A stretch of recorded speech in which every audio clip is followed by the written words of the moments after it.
Hello, my name's Audrey Scanlan. I'm the Bishop of the Episcopal Diocese of Central Pennsylvania. It's great to be with you today on Friday, October 2nd in the year 2020. I had a request from one of our listeners to talk about the subject of politics and church.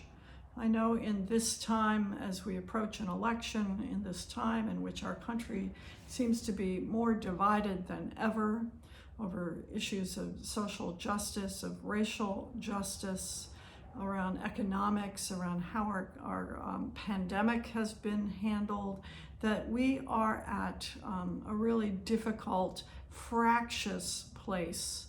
And so it's natural that the questions around how do we engage that as people in church, as Christians, how do we engage that? And so what I hope to suggest to you today are a couple of ideas for how to move forward in this time in which we seem to be so divided, in which the debate the other night, the first word I heard to describe the first presidential debate was chaotic. I know how unsettled and upset that debate made me. I turned it on hoping to hear information about our candidates' platforms, and instead was subject, as you were, to really what seemed to be bully tactics that we see on the playground among first and second graders. It was pretty disturbing. So I did address the subject of politics and church in one of my blog entries about a year ago, and I will have that a link to that at the end of this video. There are some guidelines, of course, for churches about how much we can and we can't engage in the work of politics as institutions who are nonprofit, who hold a 501c3 status. And in my blog, these are some of the things that I mentioned that we can do as religious organizations. We are allowed to educate voters about the issues and about candidates' positions on issues, but voter education activities must be free from bias. We are allowed to publish and distribute legislators' voting records. We are allowed to sponsor candidate forums. We are allowed to conduct voter registration and get out the vote drives. And religious organizations can rent facilities that can be used for civic or political events, but those facilities must be made available to all candidates on an equal basis.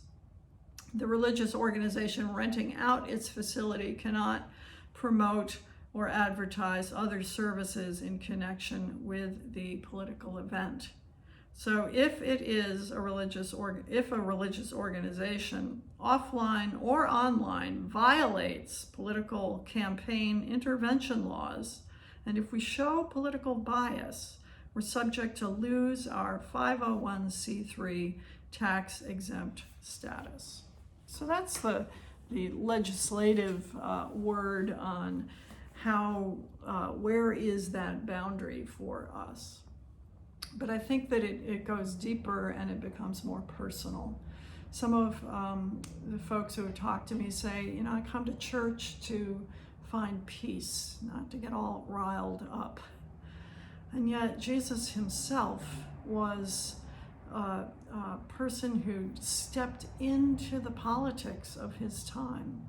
The gospel of love that Jesus preached was countercultural to the ruling ethic of the day. And at the end of the day, Jesus was executed for political reasons. We know in the Bible, in Luke, that Jesus comes into the temple and he takes the scroll of scripture, and this is what he reads as he proclaims his mission. It's from Isaiah. He says, "The Spirit of the Lord is upon me because he has anointed me to bring good news to the poor. He has sent me to proclaim release to the captives and recovery of sight to the blind, to let the oppressed to go free, and to proclaim the year of the Lord's favor. That's the mission of Jesus. That is the mission of us as followers of Jesus in the Jesus movement. And it is political. In a recent talk that Bishop Curry gave to us at the House of Bishops a couple weeks ago, he said this. He said, partisan neutrality does not mean moral neutrality. Partisan neutrality does not mean moral neutrality, and it does not eclipse God's royal law of love. And so when we think about clothing the naked, feeding the hungry, releasing the prisoners, those are the moral imperatives of inclusion, of love, of mercy, of compassion, and of justice that God calls us to and that we are called to by virtue of our baptisms. We know the baptismal covenant calls us to seek and serve Christ in all persons, loving our neighbors as ourselves. We know that the baptismal covenant calls us to strive for justice and peace among all people and to respect the dignity of every human being, And that's so hard. It can be so hard when we let our emotions take over, when we lose our way on the Christian journey, as we engage with people that frustrate us, that sometimes even enrage us. There's a prayer that when I came to our diocese, of course I knew this prayer, but I've been pleasantly surprised to find this prayer that I'm going to share with you as part of the fabric of our diocese. So many of our congregations pray the prayer of St. Francis regularly in their worship. I think that might have something to do with the ubiquitous Reverend Pete Greenfield, who's a fan of this prayer and who's brought it around our diocese and the churches where he's served. I'd like to pray that now, and then I'd like to pray also a prayer from John Calvin, and I'll tell you a little bit more about that in a moment. But here's the prayer of St. Francis, because I think it's instructive about the attitude that we are called to take as we engage these troubled times. Lord, make us instruments of your peace. Where there is hatred, let us sow love. Where there is injury, pardon. Where there is discord, union. Where there is doubt, faith. Where there is despair, hope. Where there is darkness, light. Where there is sadness, joy. Grant that we may not so much seek to be consoled as to console, to be understood as to understand, to be loved as to love. For it is in giving that we receive, it is pardoning that we are pardoned, and it is in dying that we are born to eternal life. Now that is a beautiful, wonderful prayer. A prayer that I include in my daily morning devotions, a prayer that can help to serve as a mantra as I move through the day. But here's what I want to say. I think that sometimes when we get caught up in the hustle and the bustle of the day, we can forget.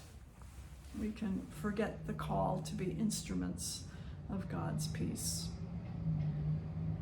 And so one of the things that I've been doing is stopping at the hours, as we call them, of the day for us in the Christian tradition, in the modern Christian tradition, the hours of morning and mid-morning and evening and then Compline or late in the day before we go to bed, to stop there and to spend some time in personal review and checking in with myself about how I am living in the way of love, and perhaps to do a little course correction if I can.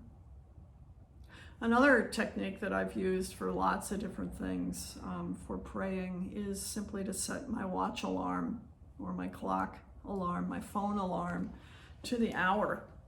And every hour it chimes, reminding me, calling me back to an awareness of how I'm feeling, how I'm doing, my breath. How am I walking in the way of love today? So I commend that practice to you, setting your alarm for every hour or checking in at the different segments of the day just to check in with yourself. Check in with how it is that you are following Jesus today. And so I have a prayer book that I use. It was a new gift to me this in the month of September. My sister gave it to me for my birthday, and it's got a morning prayer and it's got an evening prayer. And so I've been adding these into my daily devotions.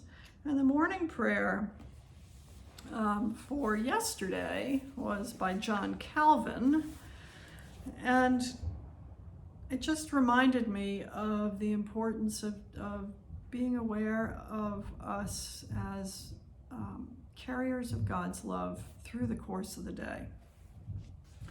So Calvin prays this. He says, "My God, Father and Preserver, who in your goodness has watched over me in this past night and brought me to this day, grant that I may spend the day wholly in your service.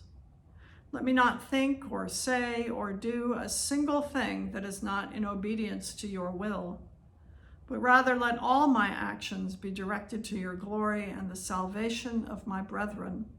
Let me attempt nothing that is not pleasing to you. Grant also that as I labor for the goods and clothing necessary for this life, I may constantly raise my mind upwards to the heavenly life, which you promise to all your children. Amen." So friends, I bid you peace on this day. I bid you peace in this season in which we are tried. Our souls are tried. I bid you peace. I bid you steadfastness in your faith and in your devotion. May God bless you and guide you and keep you always.